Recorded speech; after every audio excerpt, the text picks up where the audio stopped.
This is a question that plagues and follows many philosophy majors. It usually comes after the question when people ask, what are you going to do with your degree? By the way, a good answer to that question would be to say, I'm going to make YouTube videos answering silly questions like the one about the tree in the forest with really simple explanations and answers.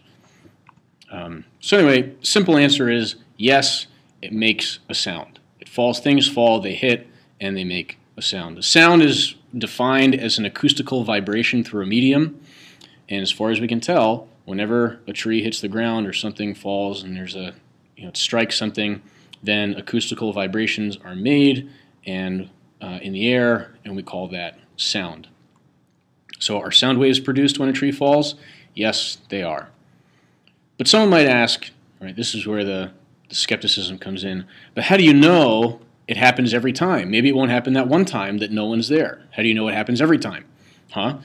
And thus we have taken a step onto the slippery slope of radical skepticism, where ultimately there are no answers to any questions, and a person can doubt everything and anything except a very small handful of statements.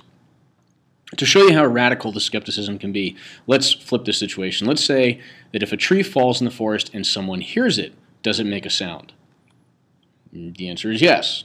That's what hearing means, right? That there was a sound. But the radical skeptic could say this, but how do we know that person who thinks he heard isn't crazy and having auditory hallucinations?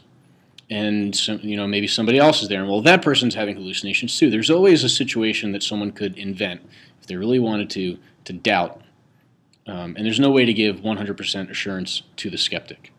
But the question about the tree is a good question because it brings up this idea about how we know things, and in particular, in this case, about science. The way this works is that we see that patterns exist, and science operates on this principle, right? Science assumes that the laws of science are the same everywhere and they all follow the same patterns in the whole universe.